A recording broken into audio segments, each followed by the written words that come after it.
استغفر الله العظيم.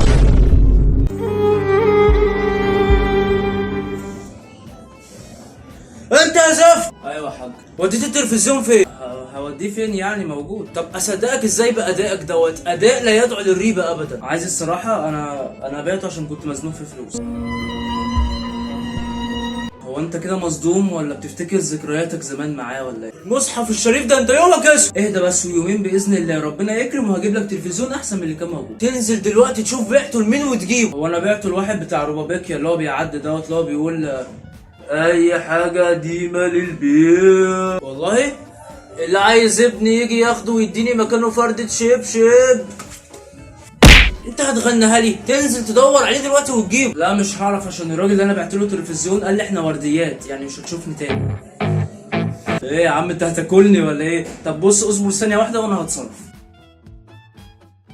يا زفت رجعته. بص بقى انا اشتريت لك تلفزيون جديد احسن منه. وحياة امك هتشتغل انت وصاحبك الخنزير دوت؟ صاحب مين يا حاج؟ الدنيا بتتطور دلوقتي صباح الفل. ده تلفزيون على شكل بني ادم. بص كده هو اشتغل. اجيب لك بقى القناه الاولى.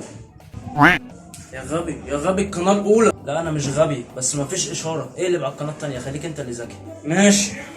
قتلته ليه يا منصور؟ قتلته ليه؟ انا عليك واتعبك تعمل فيك دي. انت اللي زيك لازم يتخ عيارين، عيار صبح وعيار ماس. الله هي وصلت لكده؟ لا يا عم حول القناه دي خلاص.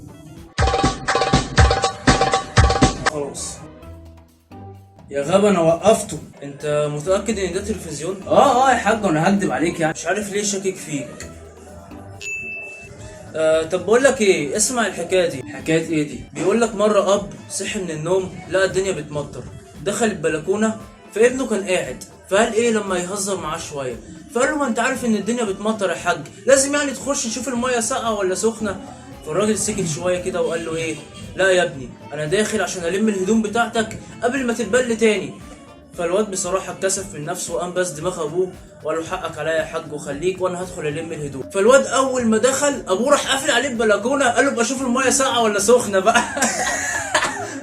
حلوه صح؟ عارف ايه اللي حصل بعد كده؟ ايه اللي حصل؟ فضل قاعد ساعتين جوه في التلج وابوه قافل عليه من بره. يا نهار اسود، ساعتين بحالهم. بعدين اصلا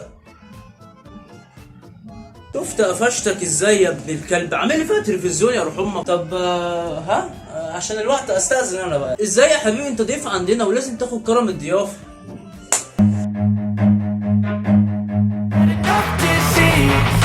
I'm sick of all the bad thoughts, people who are half-nots. You are not as tough as